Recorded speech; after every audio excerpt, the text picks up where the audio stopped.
안녕하세요. 전세계 모든 이슈를 목표로 하는 채널 이슈 이유입니다. 이번 북중미 월드컵 2차 예선 시조 대한민국과 태국 2경기가 있었는데요. 홈에서 태국과의 충격적인 무승부를 거둔 우리 대표팀이 태국 원정에서 대승을 가졌는데 우리 팬들보다 더 기뻐하는 사람들이 있었습니다. 바로 중국입니다. 이유는 중국도 지난 싱가포르와의 경기에서 2대2로 비기면서 시조 2위 경쟁자 태국과 4점 동점으로 2차 예선 통과가 불투명해졌습니다. 잠깐 여기서 구독, 좋아요 한번 부탁드립니다.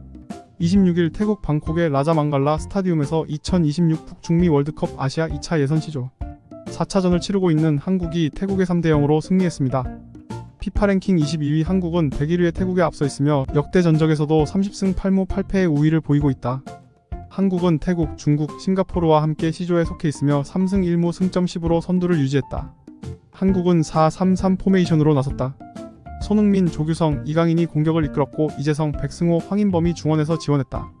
김진수, 김영권, 김민재, 김문환이 포백을 구성했다. 골키퍼는 조현우였다. 태국은 4-2-3-1 포메이션으로 맞섰다. 수파차이 차이대시 최전방 공격수로 나섰고 수파촉 사라찻, 차나팁, 송크라신, 자로엔삭, 원고른이 2선에서 지원했다. 위라테, 폼판, 피라돈, 참라 3위가 뒤를 바쳤다. 포백은 티라톤, 분마탄, 판사, 햄비분, 수판, 통송, 니콜라스, 미켈슨이었다. 파티와 칸마이가 골문을 지켰다. 전반 19분 한국이 선제골을 넣었다. 이강인의 스루 패스를 따라 페널티 박스로 침투한 조규성이 박스 오른쪽에서 중앙으로 공을 보냈다. 공이 골대 쪽으로 굴러갔고 이재성이 골라인 앞에서 밀어넣었다. 후반 9분 한국이 추가골을 만들어냈다. 이강인이 수비 빈틈을 노리던 손흥민에게 전진 패스를 보냈다. 손흥민이 페널티 박스 왼쪽으로 치고 가 슈팅을 때렸다. 슈팅이 골키퍼와 골대 사이를 통과해 골대 안으로 들어갔다. 득점 직후 이강인이 손흥민에게 달려가 안기는 세리머니를 펼쳤다. 후반 37분 박진섭의 추가골에 힘입어 3대0으로 승리했다. 이 골은 박진섭의 어매치 데뷔골이었다. 답답했던 한국 축구가 오늘 손흥민과 이강인의 환상의 호흡에 뻥 뚫렸다. 두 에이스가 다시 합심하자 한국 축구는 다시 원팀이 되었고 공격력이 살아났다. 지난 카타르 아시안컵 항명 파동의 당사자이기도 한 손흥민과 이강인은 모든 문제의 단초가 됐던 요르단전 이후 이 경기만에 다시 선발로 출격해 찰떡 호흡을 보여줬다. 캡틴 손흥민은 후반 9분 각도가 거의 없는 상황에서 엄청난 슈팅으로 추가골을 터뜨린 것은 물론 경기 내내 위협적인 움직임으로 차원이 다른 경기력을 선보였다. 특히 엄청난 스프린트와 드리블 돌파를 비롯해 경기장을 폭넓게 누비며 이강인의 날카로운 패스를 받아 여러 차례 득점에 가까운 장면을 만들었다. 이강인도 펄펄 날았다. 손흥민의 쐐기골을 돕는 환상적인 어시스트를 기록한 것은 물론 전반 19분 엄청난 볼 트래핑에 이은 킬패스로 조규성의 도움과 이재성의 득점으로 이어지는 한국의 선제골의 기점 장면을 만들었다. 그 외에도 중원과 공격 앞선까지 폭넓게 움직이며 한국의 빌드업을 이끈 여러 차례 키패스를 기록했고 날카로운 킥으로 위협적인 세트피스 장면에 기여했다. 전반 19분에는 선제골을 터뜨리며 앞서갔다. 이 과정에서 조규성이 관여했다. 이후 조규성은 별다른 활약을 펼치지 못했다. 한국은 태국의 강한 압박 탓에 공중볼 경합이 장점인 조규성을 활용한 포스트 플레이를 보여주지 못했다. 조규성은 2대0으로 앞선 후반 10분 주민규와 교체되며 그라운드를 떠났다. A매치 데뷔 후 2경기 연속 출전한 주민규는 A매치 데뷔골 사냥에 나섰다. 주민규는 후반 35분 결정적인 기회를 맞았으나 아쉽게 놓쳤다. 골키퍼와 1대1 찬스를 잡았지만 뒤따라오는 수비의 방해로 득점에 실패했다. 이번 승리로 승점 10점을 확보하여 조 1위를 굳건히 지켜 사실상 3차 예선 진입을 조기에 확정했기 때문에 우리나라의 태국전 승리를 누구보다 더 기뻐하는 곳은 바로 중국이었습니다. 30분 앞서 홈에서 싱가포르가 경기를 치른 중국이 싱가포르를 4-1로 이겼으며 우리가 태국을 이기자 중국은 우리나라 이어 조 2위에 올라갈 수 있었습니다. 북중미 월드컵 아시아 2차 예선 3차전에서 중국과 한국 모두 충격의 무승부를 당했다. 한국은 피파 랭킹은 22위, 태국의 피파 랭킹 101위 79계단 차이가 나고 중국의 피파 랭킹은 88위, 싱가포르의 피파 랭킹은 156으로 68계단 차이가 난다. 태국 축구협회가 태국 대표팀이 한국을 이기면 한국 돈으로 약 1억 5천만 원을 지급하기로 약속했고 여기에 더해 태국 총리가 승리 수당으로 900만 바트, 한국 돈으로 약 3억 3천만 원을 무승부 수당으로 300만 바트를 추가로 지급할 예정이었고 한국 원정서 승점 1점을 따내며 축구 열기로 가득 찬 태국 5만 4천 홈팬 앞에서 공격적인 지원 사격으로 동기부여가 충만해진 태국 대표팀. 그래서 중국은 또다시 대이변을 일으키는 것은 아닌지 우려스러운 마음으로 초조하게 한국과 태국의 4차전을 지켜보기도 했습니다.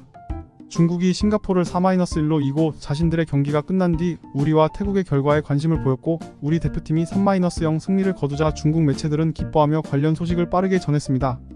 한국이 태국을 3-0으로 이기면서 중국이 3차 최종 예선에 나갈 수 있는 유리한 위치로 올라섰다고 보도했습니다. 4차전에서 한국과 중국이 모두 승리하며 중국의 3차 예선 진출 가능성에 초록불이 켜지자 중국 언론들은 신이 나서 조별리그 순위 한국 10점으로 1위, 중국 7점으로 2위, 태국 4점으로 3위, 싱가포르 1점으로 꼴찌 등의 기사로 현황을 반복적으로 보도하였다. 기사와 댓글 한번 보시죠. 4대1 3대0 한국 축구대표팀 감사하다. 태국 축구대표팀 꺾으면 본선 진출.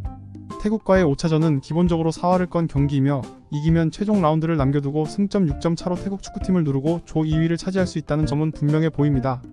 승패에 상관없이 최종 예선 18강 진출을 앞당길 수 있다. 한국은 태국의 역전승을 거두고 강한 면모를 보이며 조 1위를 다툴 전망. 결정적인 순간 조 2위 진입이 예상되는 만큼 싱가포르의 라인업 변화를 경계해야 한다. 축구 팬들은 두 팀의 활약에 큰 기대를 걸고 있습니다. 한국팀은 여전히 이 조의 지존입니다. 이번에도 한국의 승리에 힘입어 조 2위까지 치고 올라올 전망. 이것은 중국 축구에게 있어 의심할 여지 없이 좋은 기회입니다. 아이들은 모두 너무 좋다고 흥분하지 않았습니까? 파이팅! 성장과 발전을 보여준 이강인 사과. 한국은 손흥민이 있지만 우리는 우축구왕이 있어 걱정마. 어찌되었든 간에 우레이는 현재 국내 최고의 공격수입니다. 왕다레이 괜찮아. 오늘 실점한 것은 골키퍼 탓이 아닙니다. 류양이 잘 반성하세요. 귀화 선수들을 다 불러도 되는데 꼭 한국보다 못한 건 아닙니다. 손흥민, 이강인, 김민재가 있다니 부럽습니다. 김민재 거대 괴물 같으니 누가 이길 수 있겠습니까? 아시아 1위 손흥민, 중국 축구 왕 우레이. 다음 태국 어떻게 해? 우레이가 정지당했어. 다른 스트라이커들이 너무 엉망이었거든. 잘했어. 중국 남자 축구는 마침내 통쾌한 대승을 거두었고 이번 경기의 MVP 우레이는 양보하지 않고 2골 1도움을 공헌했습니다. 역시 현역 축구 국가대표 1인자. 다가올 6월에는 몇 며칠을 앞두고 더 여유로운 상황 속에서 정식 감독을 선임할 수 있는 시간적 여유가 생겼습니다. 손흥민은 경기 후 며칠 전에 상대와 경기를 했는데 내용적으로 좋았지만 비겨서 부정적인 시선들이 우리를 불안하게 했다. 하지만 우리 선수들의 헌신으로 좋은 결과를 얻어내서 너무 기분이 좋다. 우리가 한 팀이 된 것을 분명히 보셨을 것이다. 너무 기쁘다라고 전했다. 이어서 많은 분이 걱정하셨는데 축구를 하다 보면 서로 원하는 게 다르다 보니 다툼이 있을 수밖에 없다. 이강인이 이번 일을 통해 더 좋은 선수, 더 좋은 사람이 됐으면 좋겠다. 5천만 국민들이 보고 계시다는 걸 알고 강인이도 앞으로 그런 걸 인지하며 선수 생활했으면 좋겠다. 오랜만에 강인이와 포옹을 했는데 너무 귀엽고 앞으로 더 잘해줬으면 좋겠다라고 말했다. 김진수는 승리의 기쁨 속에서도 손준호를 잊지 않았다. 그는 준호 너무 보고 싶고 나왔는데 우리가 이겨서 감사하게 생각합니다. 앞으로 응원해주세요. 손준호는 지난해 5월 중국 공안에 의해 연행됐다. 산둥의 선수들과 감독 등이 승부 조작 혐의로 수사를 받았고 손준호도 승부 조작에 대한 조사를 받았다. 결국 손준호는 구금됐고 좀처럼 풀려나지 못했다.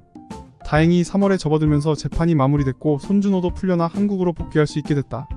한편 손준호는 26일 개인 SNS를 통해 안녕하세요 손준호 선수입니다. 인사가 많이 늦었습니다. 저는 무사히 돌아와 가족들과 편안한 시간을 보내며 평범한 일상을 누릴 수 있음에 감사함을 느끼고 있습니다. 오랜 시간 잊지 않고 관심을 가져주시고 기다려주시고 걱정해주신 대한민국 국민 여러분께 진심으로 감사를 드립니다고 자신의 상황과 함께 고마움을 전하기도 했다. 임시 사령탑 황선홍 감독은 3월 어매치 2경기를 무패로 마치며 위기에 빠진 한국 축구의 분위기 반전 키트를 마련했다. 이제 우리 대표팀은 월드컵 3차 예선으로 향하여 2026년 본선 진출을 위하여 계속 좋은 모습을 보여주었으면 좋겠습니다. 오늘 영상은 여기까지입니다. 시청해주셔서 감사합니다. 재밌게 보셨다면 구독, 좋아요 그리고 댓글 부탁드립니다.